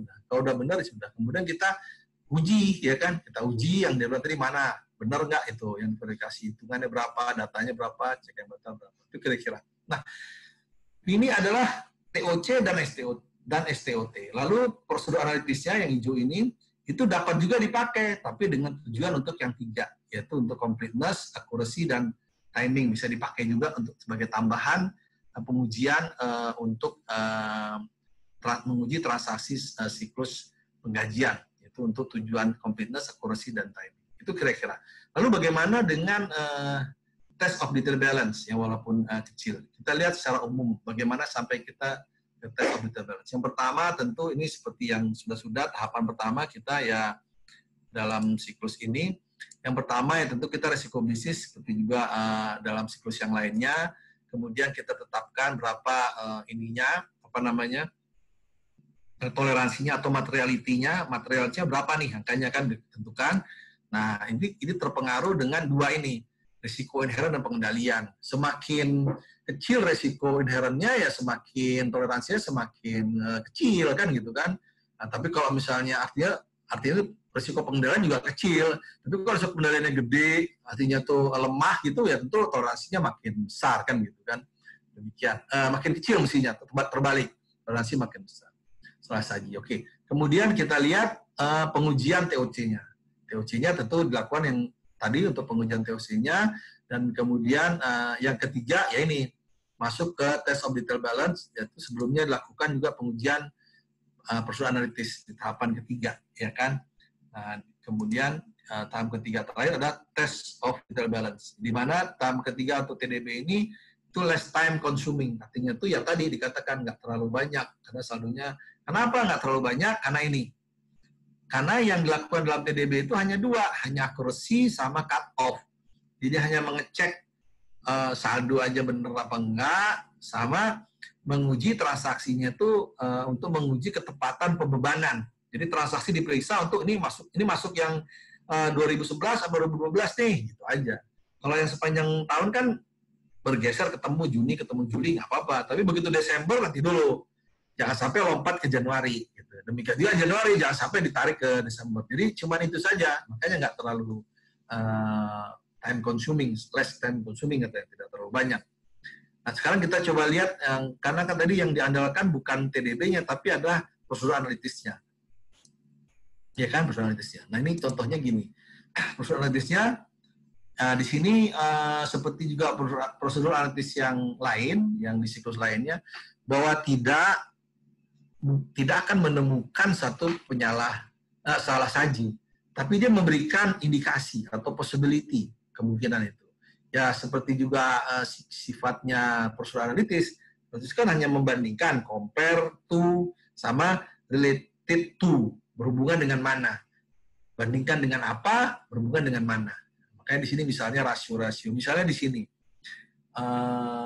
compare, ini ya kan nomor 2 nih, direct labor dibagi persentase antara direct labor dibagi dengan sales. Jadi berapa persen direct labor terhadap sales, ya kan? Nah misalnya ini biasanya beberapa tahun nih, entah 2 tahun, 3 tahun. Misalnya tahun lalu direct labornya itu dari sales sekitar 10% gitu kan, 10%, 11, 12. Toto kok tahun ini ada 20% gitu. Ada apa nih gitu? Ini pasti ada kemungkinan bisa jadi direct labornya yang salah, bisa jadi juga inventory yang salah nih. Nah ini bagaimana hubungan dari inventory nanti kita lihat dalam pembahasan berikutnya. Tapi itu kemungkinan bisa terjadi. Kalau yang atas itu kan pembebanan upah, ya kan? Itu dibandingkan dengan tahun-tahun sebelumnya. Pembebanannya itu, bebannya berapa sih? Berapa banyak sih beban upah gitu dibanding tahun sebelumnya? Karena beban upah itu kan komponennya adalah pengali antara beban upah itu adalah resultante dari tarifnya berapa per jam atau per hari dikali dengan lamanya, hari atau jam, volume. Jadi pay rate kali volumenya, ya kan? Ya itu kan dapatlah ketemu beban gaji atau beban penggajian. Nah, itu dibandingkan dengan tahun-tahun sebelumnya. Nah, kalau misalnya jumlahnya itu ternyata jomplang, itu ada indikasi beban penggajian itu akan ada yang salah saji. Demikian juga dengan gaji dan upah, ini komisi expense juga begitu. Nah, itu kira-kira. Termasuk di bawahnya juga pajak, ya kan? Jadi dengan membanding-bandingkan tax utang pajak dengan tahun-tahun sebelumnya, kita akan dapat menemukan adanya salah saji dalam utang pajak, bahkan jangan-jangan dalam pembebanan pajak pun kita bisa temukan kesalahan. Nah, itu kira-kira yang menyangkut ini tadi payroll, yang menyangkut payroll siklus apa pengupahan dan personalia. Nah, yang terakhir di dalam siklus ini kita ada rangkuman seperti ini. Jadi intinya itu ada 3 tadi kan, 3 bagian. Yang pertama adalah akun-akun yang isinya itu utang penggajian, di mana ini utang penggajian di tengah. Nah ini berasal kenapa? Ini timbul karena apa? Timbul karena pertama adanya pembebanan dari kanan nih, pembebanan biaya gaji atau upah atau biaya-biaya penggajian lainnya, biaya-biaya personil lainnya, itu pada saat ini dibebankan. Jadi dibebankan pada saat terjadi bebankan kan jurnalnya beban, debit, kreditnya apa? Bukan cash, bukan dibayar. Dicatat sebagai utang di sini. Utang penggajian. Makanya debit ini pada utang penggajian. Jadi ini expense semua, ya kan dibuat. Artinya itu belum dibayar, tapi utang. Gaji ditentukan, timbul beban gaji pada utang gaji. Beban pajak pada utang pajak. Nanti waktu dibayar, baru yang ini nih. Baru yang merah, itu dibayar. Ya kan? Payment. Dibayar oleh bank, jadi gaji, utang gaji pada bank. Utang pajak pada bank. Bukan gaji pada bank, bukan. Pajak pada bank, enggak. Bayar itu selalu utang dulu. Ditetapkan dulu berapa, dihitung berapa, baru dibayar. Demikian. Jadi transaksi itu ya dua, dari sini pembebanan, kemudian pembayaran, ya kan? Nah, oleh karena disebut ini namanya dua-dua ini transaksi, maka pemeriksaannya atau tekniknya yaitu hanya 3, hanya TOC, STOT dan HP, yaitu prosedur analitis. Prosedur analitis ini bisa atas bawah, dia di transaksi juga, di di saldo juga. Nah, lalu ini kan ada yang hijau nih, tadi kuning sama hijau. Hijau ini bagaimana timbulnya? Hijau ini yang pertama ya, hijau yang pertama yang di pembebanan ini timbul karena adanya pembebanan yang nggak pindah gitu. Misalnya total pembebanan ada 15, yang dibebankan baru 13, berarti baru masih ada 2 beban yang belum ada saldo 2, ya kan? Nah, demikian juga dari utang, ada utang gaji 13 gitu. 13 tapi baru dibayar 10, berarti masih ada 3 utang gaji yang belum dibayar. Nah, utang di sini seperti saya sampaikan, bukan utang seperti yang kemarin, di mana utang itu adalah kita mendapatkan uang, mencari uang untuk pembiayaan. Kalau ini utang, bukan. Ini utang karena kita menahan kewajiban. Kita harusnya bayar, tapi karena belum bayar, kita jadi utang. Kita mengutang diri, menganggap diri kita berutang atas kewajiban. Karena itu kewajiban. Kan perusahaan ini kan punya kewajiban bayar karyawan, belum dibayar, ya udah utang saya kepada karyawan. Perusahaan punya kewajiban kepada negara bayar pajak, udah utang saya kepada negara, saya bayar pajak, jadi utang pajak. Gitu kira-kira cara berpikirnya. Nah, inilah runtutan rangkaian dari kegiatan audit dalam siklus penggajian dan personalia. Di sini yang pertama TOC, di mana TOC ini dilakukan juga dengan kita memulai memahami, mencari prosedur bagaimana memahami pengendalian intern. Jadi kita kenali juga pengendaliannya bagaimana, diidentifikasi. TOC lah. Setelah TOC, lalu dilakukan tes substantif atau STOT, lalu ditambah dengan prosedur analitis untuk yang transaksi di sini. Nah, untuk saldo adalah prosedur analitis ditambah dengan tes of balance. Walaupun tidak banyak, tapi bisa dilakukan. Jadi ini 2 deh nih. Ini 3, ini 2. Jadi beririsan nih yang yang ini. Kalau mau dibikin kayak begini. Yang ini jadinya begini, beririsan. Sementara kalau yang ini, yang itu kan transaksi, ini yang saldo. Kira-kira begitu. Jadi ini 2-2 deh, bisa 2-2. Itu kira-kira. Nah, dari keempat teknik ini, akhirnya yang satu dulu kan, empat teknik ini kita memperoleh bukti yang cukup dan appropriate. Bukti yang cukup, jumlahnya nggak berlebihan atau kurang, barangkali jangan sampai kurang. Kalau berlebihan sia-sia aja, kita buang-buang waktu dan tenaga, dan tepat dan sesuai dengan sasaran gitu kan. Nah, ini yang penting. Jadi kalau Anda ditanya bukti, harus yang tepat sasaran, jangan yang jangan kemana-mana gitu ceritanya. Baru ini 2 dulu disebutin, bukti, sufficient, appropriate, baru cerita kemana-mana. Itu baru benar. Jadi akan menambahnya. Tapi kalau udah cerita kemana-mana, ini kata-kata tepat dan appropriate nggak ada, waduh, itu nilainya di bawah 50. Gitu kan, di bawah 50% maksudnya soal itu. Itu kira-kira.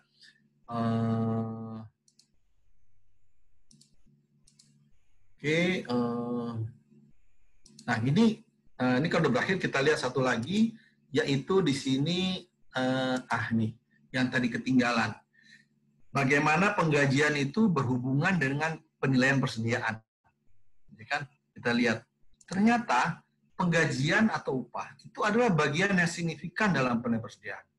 How come? Bagaimana? Nanti kita lihat, ya kan? Tapi ini dikatakan bahwa ternyata gaji itu memberikan bagian signifikan dari persediaan. Gimana ya? Kita lihat. Nanti kita buktikan ya. Tapi sebelumnya kita lihat ini bahwa karena dia signifikan, kesalahan dalam alokasi, pembebanan tadi, salah alokasi, itu akan dapat berdampak signifikan dalam penilaian persediaan. Baik persediaan bahan baku, nah ini baru masuk nih, maupun persediaan barang jadi ya, persediaan barang dalam proses, bukan. Halo, masih dengar ya? Nggak hilang ya? Halo? Dengar Pak. Ya, hilang kayak waktu itu. Jadi persediaan barang jadi. Jangan persediaan dalam pekerjaan dalam proses, persediaan barang dalam proses. Tulisannya kayak gitu nggak apa-apa, tapi pengertian demikian. Kemudian persediaan barang jadi, finish good, bukan barang selesai, barang jadi, gitu ya. Nah, ini contohnya gimana? Ini dua ini kan Anda apa ya? Ceritanya gimana nih? Katanya signifikan. Kedua, oleh karenanya alokasinya tuh harus akan berdampak signifikan pembebanan ini. Bagaimana? Gitu kan? How far? Coba, ini contohnya, ya kan? Gaji karyawan administrasi yang dibebankan sebagai beban overhead. Overhead itu tidak langsung untuk pabrik. Ya, jadi kalau overhead pabrik itu bersama dengan beban upah langsung sama harga pokok sama bahan baku, itu tiga-tiganya menjadi komponen harga pokok, ya kan? Harga pokok, ya kan? Jadi kalau Anda menentukan ini penjualan, harga pokoknya itu yaitu upah langsung, bahan baku, upah langsung sama overhead ini tiga. Nah, dari situ harga jual berapa, harga pokok berapa, selisihnya apa? Selisihnya laba kotor. Jadi itu kira-kira. Nah, kalau administrasi, biaya administrasi kan itu masuk di dalam beban usaha. Jadi di bawah. Ini kayak gini ya. Ini kayak gini. Mana sih? Ini sales.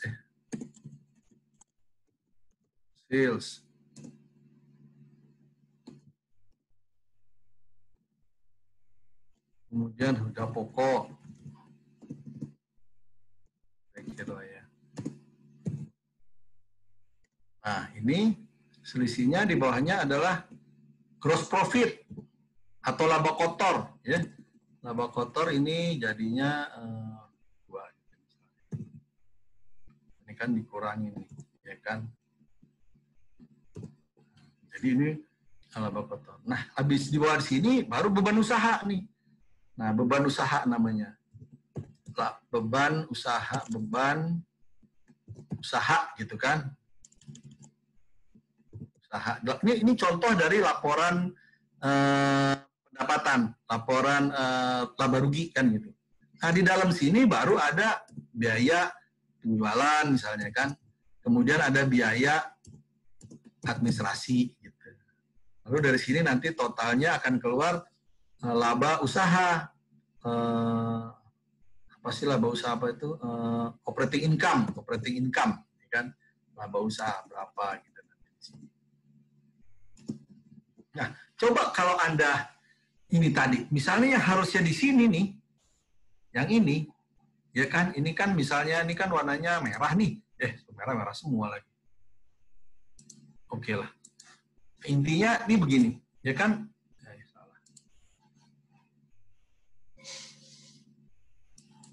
Oke, ini tadinya kan dia di sini, ya kan di bawah. Tapi karena dia dibebankan ke sini ke HPP, sehingga ini kan berpengaruh nih. Gross profit atau laba kotornya berpengaruh. Nah itu salah dibeban. Harusnya dia dibebankan di bawah. Jadi tapi kalau karena dia dibebankan ke atas, di administrasi ini itu dibebankannya ke atas. Ini kan dari sini, dibebannya ke atas, ini kan administrasi ini, harusnya di sini, dibeban ke atas. Berarti HPP-nya menjadi kebesaran gitu. Akibatnya gross profit-nya jadi kekecilan, ya kan? Harusnya kan HPP-nya nggak mengandung ini, lebih kecil, jadi ininya bisa lebih besar. Itu dampaknya kan signifikan jadinya. Ya, gitu. Kemudian kita lihat yang kedua.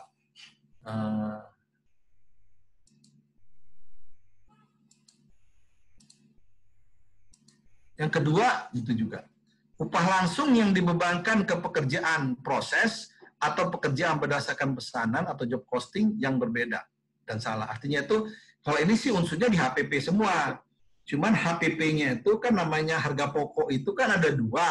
Ada yang proses costing, ada yang job costing. Anda dapat nih di cost accounting kan, proses costing itu yang dikerjakan untuk mass production. Jadi bikin berapa aja mobil nih, pabrik mobil deh. Bikin, jual Toyota berapa jadi gitu. Proses costing berapa aja. Atau kayak mobil juga bisa. Kayak Rolls Royce, mungkin dia nggak proses costing, karena Rolls Royce itu peminatnya sedikit sesuai pesanan kan katanya yang punya mobil Rolls Royce itu biasanya kalau pesen misalnya siapa nih mau pesen, misalnya Rangga aja pesen Rolls Royce itu nanti namanya di bautnya Rangga gitu. Begitu katanya. Jadi artinya memang mobil yang bisa dibikin mass production, tapi untuk Rolls Royce itu ada yang job costing. Nah, oke, katakanlah demikian. Lalu, nah ini ternyata ada upah langsung yang salah dibebankan. Nah, harusnya dibebankan, misalnya nih sama-sama Rolls Royce, Rangga sama siapa nih? Kalau yang cewek sama siapa nih? Sama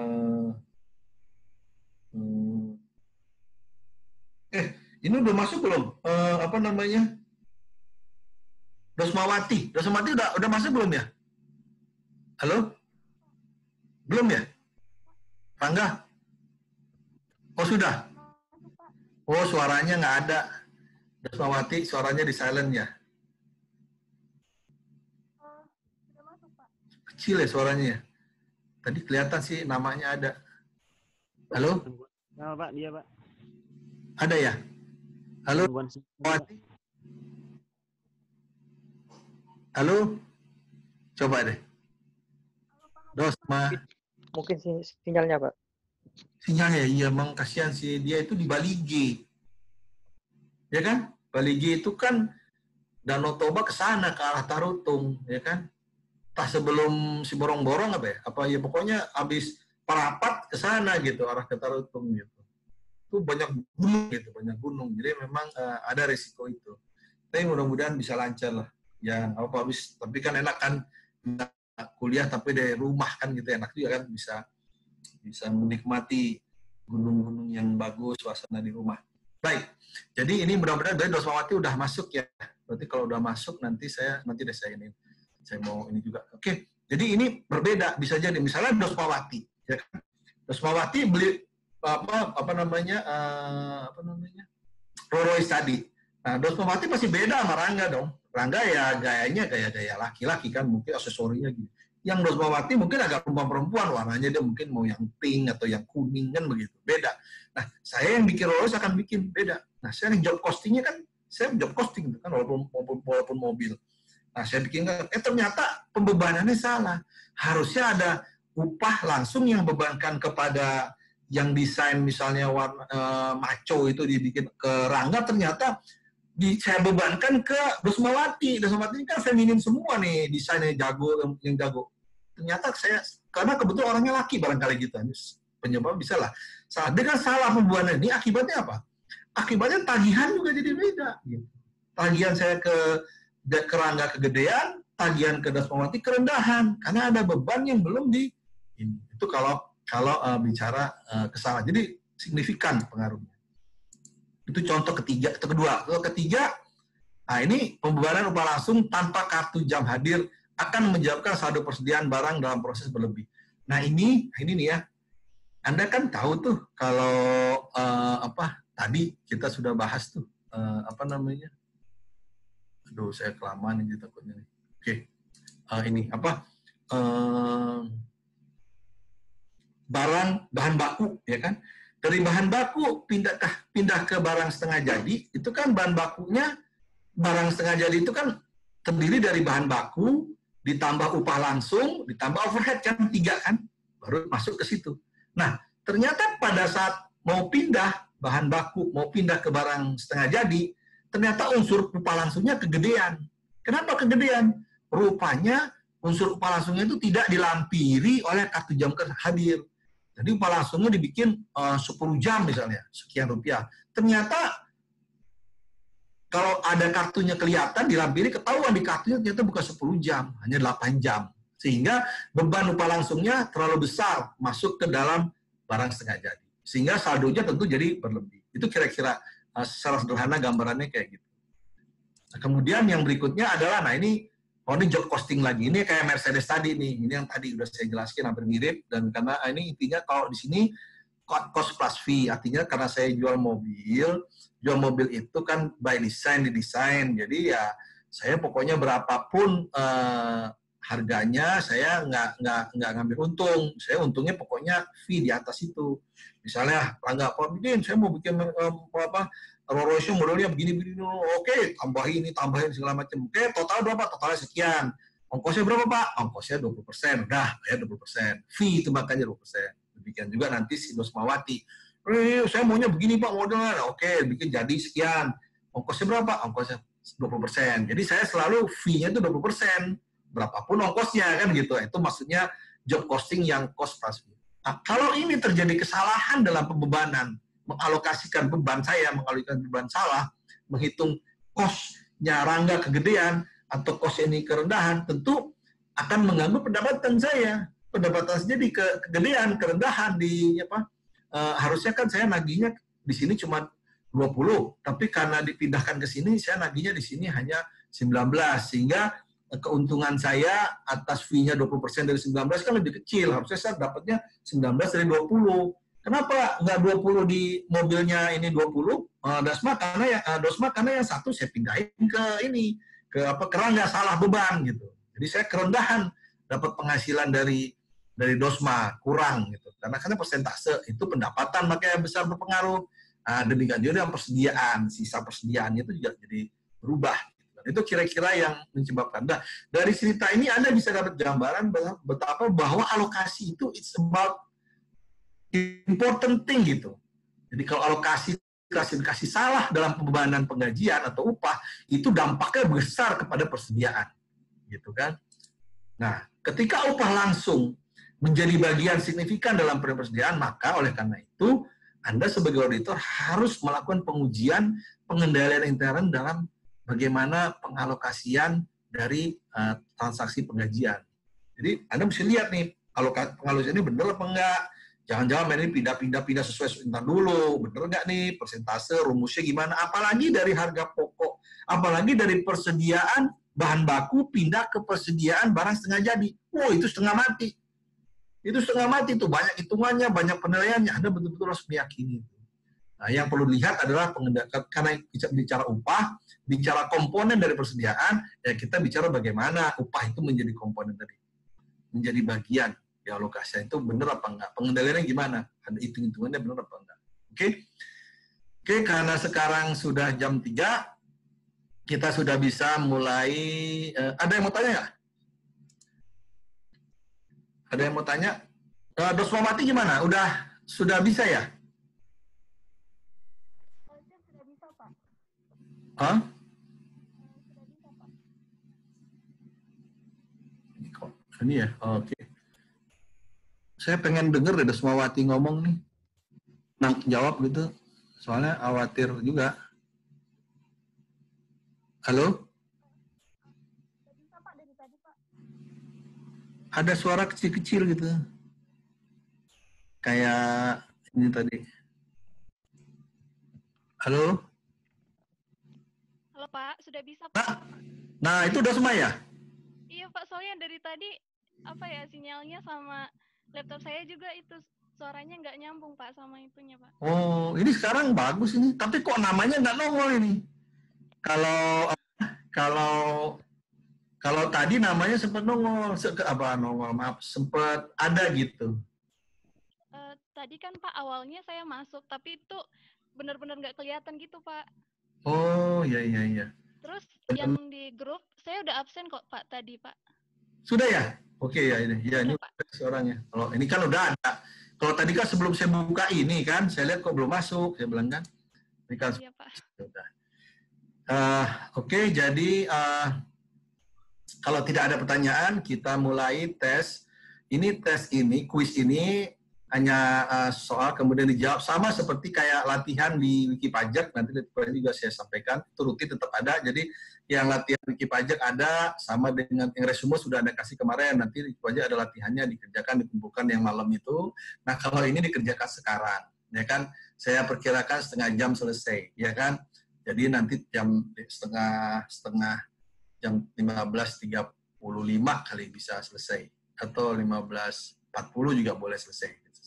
Nah, nanti setelah itu boleh tulis tangan, ya Anda silakan tulis tangan di kertas seperti biasa, atau di foto, dikirim, apa di scan, apa segala macam itu dikirim, tapi kirimnya ke AK, SK, WAG yang kita, yang daftar hadir tadi, AK SK 44. Atau Anda ketik, kalau Anda pakai ini lagi di apa, sedang dibawa pakai laptop, ketik pakai Word juga nggak apa-apa. Tapi semuanya agar jangan lupa menuliskan nama dan ID Anda, NPM, kelas, di bagian paling depan, bukan halaman lagi, di halaman depan dan di atas. Tulis itu dulu, baru jawabannya. Gitu kan, tulis yang baik, yang lengkap. Jadi email segala macam. Nah, kemudian mau pakai PDF boleh, mau pakai apa namanya, ini juga boleh, yang kan nggak terlalu banyak, paling setengah lembar, nggak banyak kok, cuma dijawab. Nah, gitu kira-kira ada yang mau ditanyakan? Kalau nggak ada, bisa kita mulai sebentar lagi. Gimana, ada yang mau nanya? Rangga, ada yang mau nanya? Di sini ketua kelasnya siapa Rangga ya? Lupa saya. Oh, Rio Butar-Butar ya? Advent, Pak, iya. Hah? Iya, Advent. Iya, Pak. Ini Rio Butar-Butar ini kalau nggak salah yang di Banjarmasin itu deh, orang Medan. Iya, Pak. Masin ya? Iya, betul, Pak. Oh, betul. Oke. Ya, saya lupa-lupain. Kalau salah mohon dimaafin. Nah, ini Sahara ini yang dari Lok Sumawe ya? Ini kelas mantap ini. Iya, Pak. Iya, ini saya cerita dari pagi, ada Lok Sumawe, ada yang dari Bali G, ini mantap banget ini. Ini mestinya standnya di Palembang nih, atau di Padang gitu kan, jadi gampang. Kalau ke sini jauh nih, Jakarta. Agak ini, seru nih. Udah tuh tapi sampai Denpasar juga ada ya? Denpasar nggak ada ya sini ya? Wah, ada nih di Putu. Pak, Prapti. Iya, Prapti kan Denpasar. Ya, Pak. Baik, oke. Kalau tidak ada, kita kerjakan, dijawab seperti tadi, mau langsung tulis tangan. Pak, ya, Pak mau izin bertanya, Pak. Silakan. Siapa? Anggi Febrian. Oke. Tapi ini bukan konteksnya materi hari ini, Pak. Oh, boleh. Ini terkesan kayak tips and trick gitu, Pak. Ini kan AKSK materinya padat, babnya banyak nih, Pak. Oh. Tips cara buat ngafalnya gimana tuh, Pak? Nomor 1, Anda kumpulin resume yang udah Anda buat. Makanya itu gunanya. 1, buat penugasan, buat nilai, tapi kedua, buat senjata Anda. Jadi kalau dulu Anda buat baik, itu dibaca. Dan biasanya ada beberapa topik yang memang tidak begitu didalami. Contohnya, statistik. Itu nggak akan sampai ada hitung-hitungan angka begini begitu. Nggak. Saya belum pernah menemukan soal auditing sampai, apalagi dibatasi waktu cuma sekitar 2,5 jam, ini nggak mungkin sampai Anda ngitung nilai statistik berapa, sampel errornya beginian. Wah, itu nggak bijaksana. Kalaupun ada, nggak bijaksana, ya kan? Karena saya nggak tahu, saya bukan yang bikin soal, tapi sangat tidak bijaksana lah kalau sampel itu. Karena sampel itu kan sebagian kecil dari pekerjaan audit. Yang penting adalah bagaimana pengujiannya, bagaimana buktinya, bagaimana menentukan materialitas, itu poin-poin yang penting di dalam ini. Nanti saya share juga, ini kan tiap kelas kan beda-beda nih. Ada soalnya kan beda-beda, nanti soalnya lain saya kasih jawabannya. Makanya jawaban yang kira-kira memberikan dampak menyeluruh kepada Anda tuh kadang-kadang soal latihan saya share kan, kadang-kadang ada soal latihan kelompok berapa tuh saya share ke yang lain supaya tahu. Karena saya hanya bisanya begitu, karena saya nggak buat soal, saya juga nggak tahu soalnya, saya hanya melihat bagaimana kemungkinan. Pertanyaan Anggi tadi bagus, memang betul.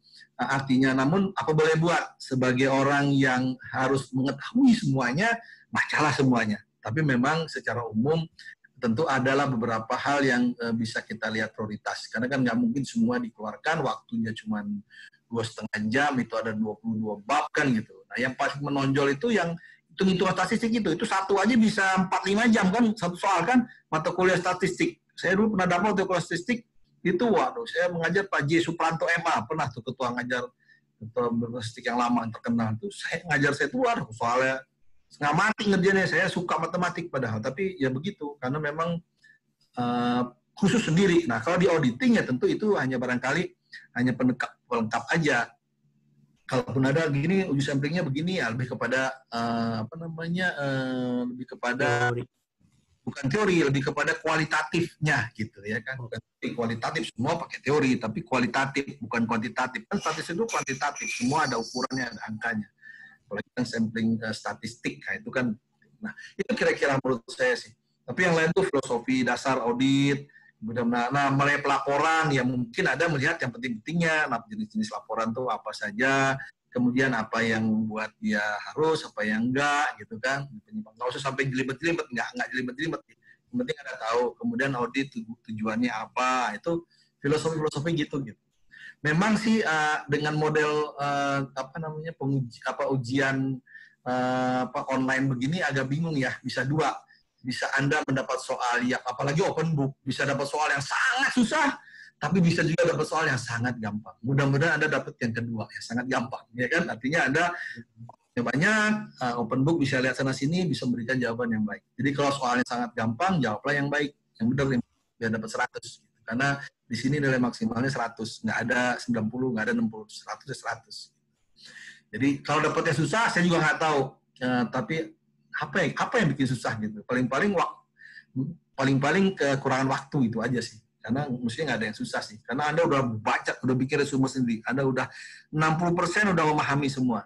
Tambah lagi perkuliahan kita tatap muka. Makanya saya bertahan menggunakan tatap muka. Saya tidak mau pakai WA Group, pakai Wiki Pajak doang gitu, nggak mau. Karena tatap muka ini saya memberi kesempatan Anda berinteraksi. Tapi ada beberapa Anda mungkin bermanfaat optimal. Mestinya bertanya gitu dari pertama tuh. Jadi banyak. Tapi nggak apa-apa sudah. Mudah-mudahan ini bisa ini. Oke, karena waktu jalan terus, silakan. Ini saya akhiri ya. Nanti lanjut lagi kita. Mudah-mudahan sebelum berakhir nanti kita bisa mendiskusikan yang lain. Ini sementara kita kerjakan latihannya dulu. Terima kasih, Pak. Ya, silakan. Selamat mengerjakan.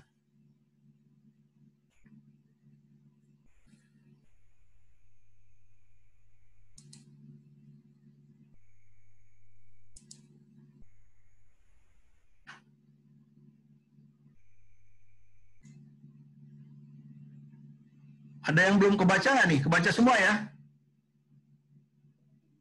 Baca, Pak. Terbaca, Pak. Sip, sip.